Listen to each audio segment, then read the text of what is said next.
Hello everybody. This video is based on the second chapter of the 8th Standard English Reader. It is a Japanese folktale and is titled The Boy Who Drew Cats. Interesting. The first chapter, The Mysterious Picture, was about an artist, a painter named Till.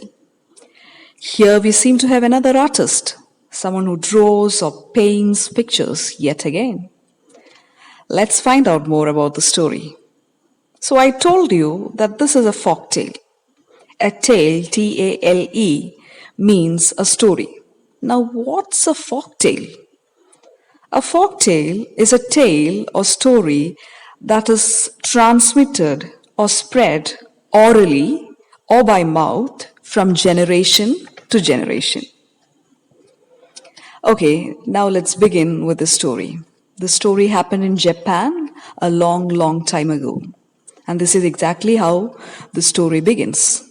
A long time ago, there lived a poor farmer and his family in a small country village in Japan. What type of people were they? The farmer and his wife were poor in wealth or money, but they were not poor in character. What does that mean? It means they were very good people. This good farmer and his wife had a number of children. The number is not specified here. The story just says they had a lot of children. Well, having a lot of children at home is a blessing, and when you think about it, it's fun to have so many kids running in and around the house, right? But our farmer, he's a poor farmer, remember, he found it extremely hard to feed all his children. To feed means to provide food for all his children. How sad. Luckily for him, the elder son started helping his father when he was only 14 years of age. And the little girls did their part by helping their mother in and around the house as soon as they learned to walk. Wow! The farmer's children seem pretty strong. But, the youngest child, who was a little boy, was different from all the other children. What was different about him? Let's see. He was not a strong child like his brothers and sisters. He was a very clever boy, but he was not strong. Cleverness is a very admirable trait or quality. Who doesn't wish to be clever or smart or intelligent? I'm sure we all do. But in a family like the farmers who earned their living through hard work, strength was more appreciated than cleverness. So that was the problem there. So this boy, he was a very clever boy, very smart, very intelligent boy, but he was very weak and small. And whenever people, maybe his neighbors, saw him, they said he would never grow very big.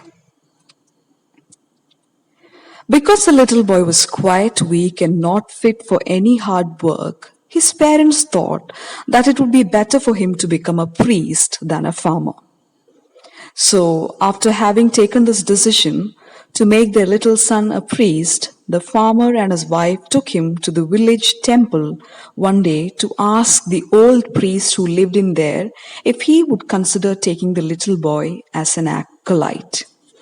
An acolyte is a person who helps a priest in religious ceremonies. In very simple words, it means an acolyte is an assistant or a follower or a helper.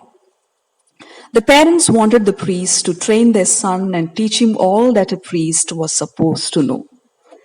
Now, this old priest was a very wise and kind man, and he asked some questions to the little boy before he took him in. So there was like a very small interview, very short interview. They weren't simple questions, mind you. They were pretty hard questions. And the answers that the little boy gave to these questions were so clever that the priest agreed to have him as his acolyte and train him. So the boy's parents left him with the priest and returned home. The little boy was a quick learner and he learned everything that the priest taught him. However, he had one problem. What was that? He loved to draw cats all the time. Now, what's the problem in drawing cats? It's something good, right? The problem was that Even during his study hours, he drew cats. He drew them where they weren't supposed to be drawn. He drew cats when he was alone. He drew them almost everywhere, on the margins of the priest's books, the screens, the walls, and on the pillars of the temple. Many times the priest tried to stop him from drawing cats, but the boy just couldn't stop this habit of his. He just couldn't help it. It was not to disobey the priest that he drew cats. He was a born artist and he was not fit to be an acolyte. Because to be a good acolyte, one should study books.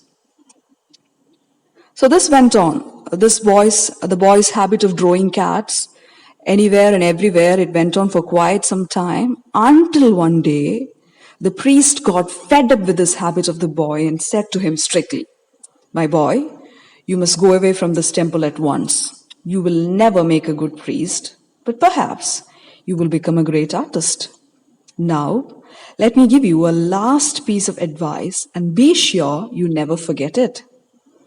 Avoid large places at night, keep to small." Strange advice, right? What did the priest mean when he advised the boy to avoid large places at night and keep to small? I guess we'll have to wait to find out. Well, just like us, the boy did not understand what the priest meant by his advice. He thought very hard about this advice, the meaning of what the priest meant when he said avoid large places at night and keep to small, while he was tying up his little bundle of clothes to go away. But he just could not make sense of the priest's advice. He wanted to ask the priest what his advice meant, but he was afraid to speak to the priest because he knew the priest was angry at him for drawing cats. So he just said goodbye to the priest and left the temple. He was very sad as he left the temple and he didn't know where to go. He couldn't go home as he knew his father would punish him for not obeying the priest. Suddenly, he remembered that 12 miles away in the next village, there was a very big temple. He had heard there were many priests there, and so he decided to go there and ask them to take him as their acolyte. Now, what the little boy didn't know was that big temple had been closed down because of a goblin. A goblin is a small, ugly creature that likes to trick people or cause trouble. This goblin had scared the priests away and was now living in the temple. Many had tried to kill the goblin, but to no avail. All who had gone to kill the goblin were never ever seen alive again. The boy didn't know any of these stories, and so he walked all the way up to the village, hoping that he would be taken as an acolyte there. When the boy reached the village, remember the village was 12 miles away from his own village. So when he reached the village, it was already dark and people were all in their bed. The only light that he saw came from the big temple which stood on a hill. The people of the village believed that it was a goblin that made the light to tempt lonely travelers to ask for shelter. Anyway, the boy was quite relieved when he saw the light and immediately went to the temple and knocked at the door. He knocked many times. There was no sound to be heard from inside, and nobody came to open the door. At last, the boy pushed the door gently and was happy to find that it was not locked. He got inside, and the only thing he found there was a burning lamp. There was no priest there. He thought some priest was certain to come soon and decided to wait. When he sat down and looked around, he noticed that the temple was dusty and covered with cobwebs. He just could not understand why the priests had allowed the temple to get so dusty. But anyway, he was happy because he thought the priest would certainly take him as an acolyte, at least to clean the temple. He looked around and was delighted to find some big white screens to paint cats on. He was very tired, but though he was tired from the long journey, he found a writing box, made some ink, and started painting cats right away. He painted cats until he started feeling sleepy. He was just about to lie down and sleep by the side of one of the screens when he suddenly remembered the words, "Avoid large places, keep to small." Well, though he still couldn't understand the meaning of those words, he decided to look for a small place to sleep in. The temple was a very large one, and for the first time he began to get a little scared. He searched for a small place to sleep in and found this little cabinet with a sliding door. A cabinet is a cupboard. As soon as he got inside the cabinet, he shut it and fell fast asleep. There was silence all around. But a terrible noise of fighting and screaming woke him up in the middle of the night. The noise frightened the boy so much that he was afraid even to look out through the narrow opening in the cabinet. He caught his breath and lay very still. The horrific sounds continued long into the night, even after the light went out. The entire temple shook by the awful sounds which went on and on. After a terribly long time, all the sounds died down and silence came, but the boy still did not have the courage to move. He moved only when the sun rose and shone into the cabinet through the little holes of the door of the cabinet. He then got out of his hiding place very carefully and looked around. The first thing he saw was blood. The entire floor of the temple was covered with blood.